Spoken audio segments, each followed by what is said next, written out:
Well, Jenese, it has been kind of off and on. I've been happy overall, but you get some wet stuff when you're driving around. Well, I love that we've had isolated to scattered storms. So you can be on one side of town, beautiful. Another side of town, they're getting lightning show, and it's great to see it from a distance. And that's what happened today. It'll happen again tomorrow, but we also have to talk about the tropics first. Let's take a look at exact track 4D radar. Not much to track anymore, folks. Southeast Georgia, Northeast Florida, good evening to you. Most of the rain is now offshore in the Atlantic. If you are getting any rain at this point, it is sprinkles of rain, and most of this that you see in the blue that's coming in through Southeast Georgia is likely not even making it to the ground. Email me if any of that's making it to the ground for you. Out west, Columbia County, Alachua, Union, Bradford, you're in the all clear, as well as Baker, Putnam, Flagler, also parts of St. Johns County. You're also in the clear right now.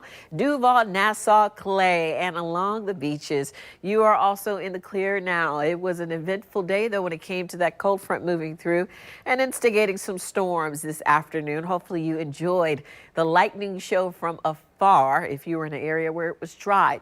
In the morning, Southeast Georgia, between Brunswick and also through the St. Mary's area, you're going to get some isolated storms. They're going to be pretty heavy and then widespread, expanding closer to 95 and then out offshore as well. But it's the time frame in the early afternoon between noon and 1 p.m. when we'll start to see those isolated to scattered thunderstorms in parts of Southeast Georgia, as you see here in the north of Brunswick, Northeast Florida, and areas of Duval County and also Nassau, especially on the north side.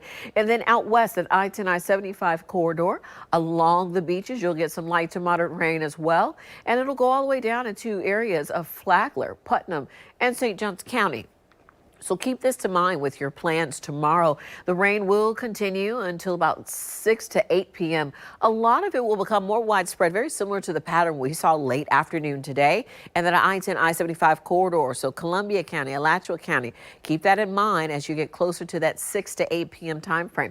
After that, it clears out for everyone, and then we get ready for the work week, and you will have rain chances yet again on Monday. But also, as we look ahead, temperatures right now, very pleasant this evening. If you have outdoor plans along the coast, it's in the low 80s, and further in along I-95, and for all of our inland counties, you're in the mid to upper 70s across the board.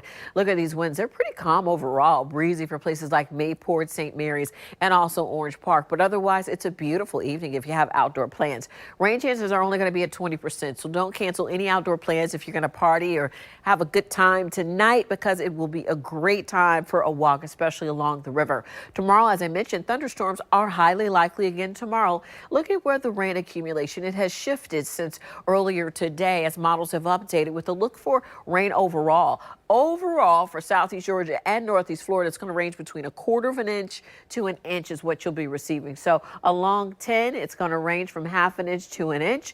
Along the beaches, along the coast, it's really going to range significantly. For instance, Brunswick's at an inch as well as St. Augustine, but Palm Coast is looking at 1/4 of an inch, and Mayport is looking at 1/2 inch, Jacksonville at 1/2 inch, and then Gainesville 3/4 of an inch. And then along the river, on the west side of the river, Orange Park, Green Cove Springs, you're looking at about 1/4 of an inch of rain accumulation over the next 2 days. Our temperatures, the highs, 91.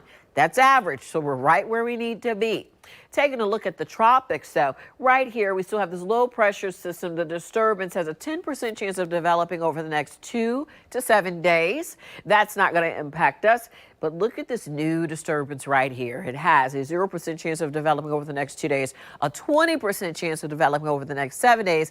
I got a feeling that's going to increase over the next couple days by next week. And then take a look right here, Hurricane Aaron. That is likely not going to impact us, but let's take a look at what Hurricane Aaron is doing right now. As it shifts south, continue moving west. On Sunday, it's going to start to turn, but not completely turn yet.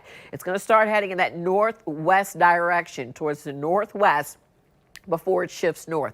So in the afternoon, we're going to start to see that shift. It's going to maintain its intensity as a Category 4. And wow, look how it is going north on Tuesday. Tuesday, 2 p.m., still 140 miles per hour for that hurricane. And then look how Wednesday, it begins to shift even more towards the northeast, shifting around Bermuda. That's what's going to happen with this track, is a consistent expectation when we look at various models for Hurricane Aaron. As we look at the GFS and the Euro. Look how they're both agreeing right here, shifting, going north and then going northeast around Bermuda. But the bigger concern is this system right here, the one that has a very low probability of developing. Look how it likely cuts through Puerto Rico, Cuba, and right into the Gulf. That's the one that I'm watching. That's the one I'm concerned about, as it could have a much bigger impact on the state of Florida. Aside from that, back here at home, folks, keep in mind that we are in hurricane season, and the peak of the hurricane season hasn't even reached us yet.